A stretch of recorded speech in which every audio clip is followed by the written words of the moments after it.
Hi, this is ig33ku with a game review. Today I'll be reviewing Dead Space for the iPod. I got this game because it's a prelude to Dead Space 2 for the PC, which I'll be getting. So I just wanted some background story before I jump into Dead Space universe. And since this game supposedly got a lot of good ratings, especially for its horror content and combat, I thought why not give it a try. I got this game for around $6.99 US, and I think it's a bit expensive for that price considering exactly what you really do get for the game. I did notice some shortcomings concerning the game on this platform, which you will not notice when you play the PC version, because different platform, different systems. But anyway, let's get on with the review. Here's the main menu of Dead Space. You got the play options, which you can choose 3 profiles to load from, or 3 save games. But down here you got the extras, which you can check your achievements, wallpaper, or edge to the game. And since we skipped it, let's go to options, which, as you can see, you can control music, subtitles, tutorials, and auto reload.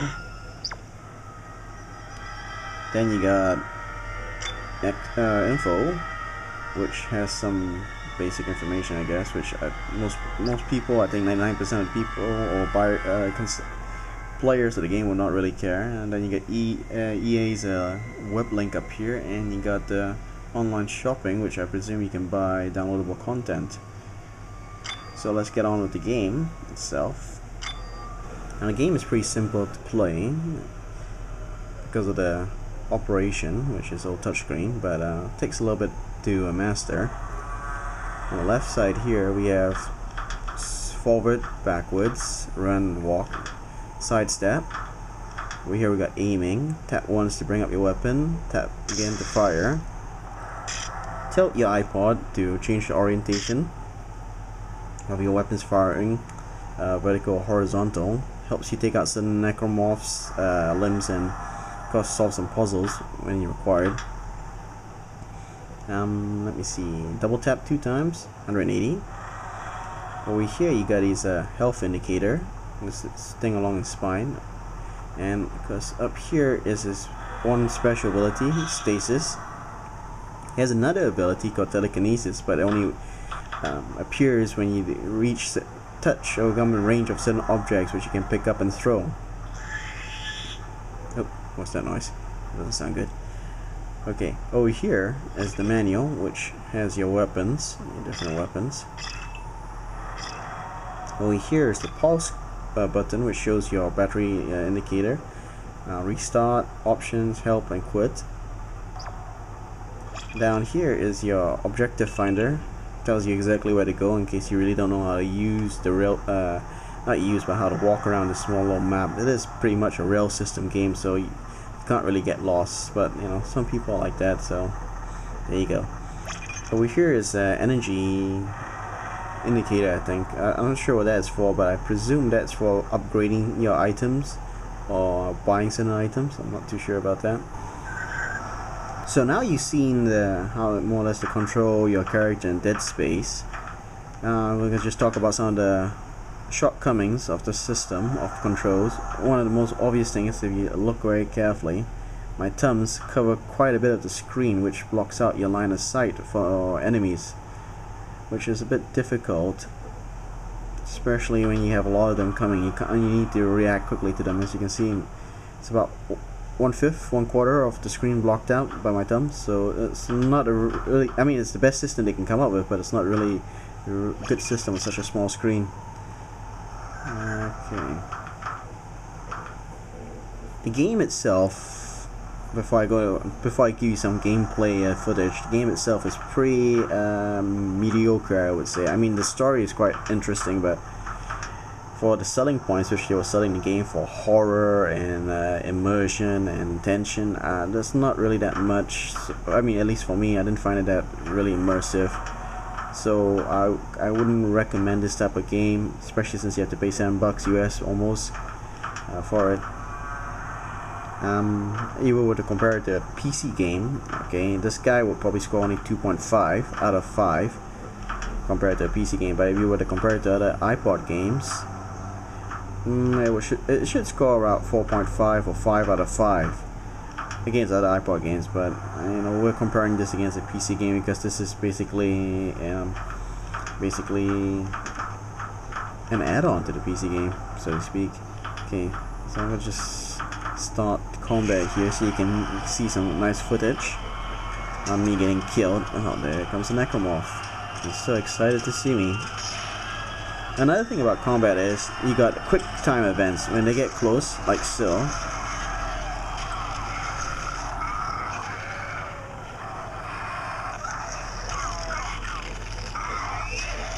You can execute a quick time event. Now I'm not too good at this, but if you do it just right, you practically take no damage and you can kill almost all the necromorphs in the area. So let me just show you how that goes.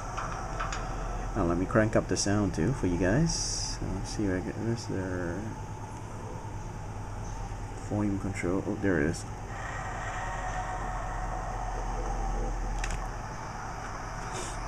Okay, we got the volume up. Okay, yes, I know where I'm supposed to go. Oh, okay. I know I'll give you guys another bonus. I'm gonna plug in my speaker. I'm not sure you can see it in the dark, but there we go. Now that's nice and loud. Should get everything nice and exciting. At least I hope so.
Oops.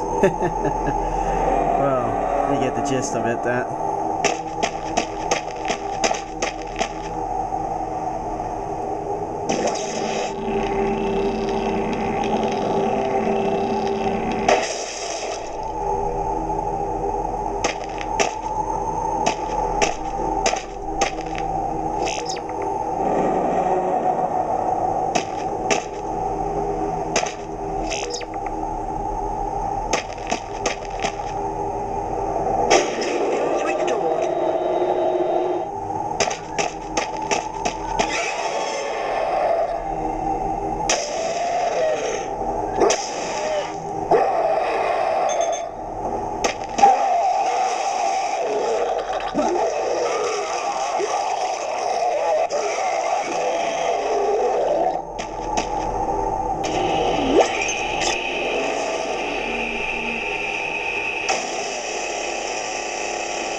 Lock. You'll have to backtrack about 300 meters take a right through the utility area, and then get over that mine shaft and...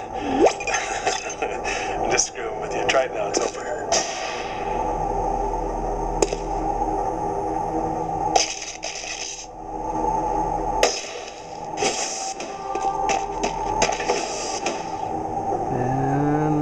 Okay. And there you go, Dead Space. Not a very exciting game for me. I didn't find it thrilling or horrifying or very immersive. I blame the small screen of the iPod, probably. I mean, it's not their fault, but you know, the screen is small, so there you go. The control system, greatest blessing for the game probably, and probably also the greatest downfall. You know, you really can't get really into the game and you keep seeing your thumbs just dancing across the screen. And I think for $7, which is quite expensive for a game that I believe did not really deliver what it promised, I think you should give this a pass. So anyway, this is ig33ku, signing off.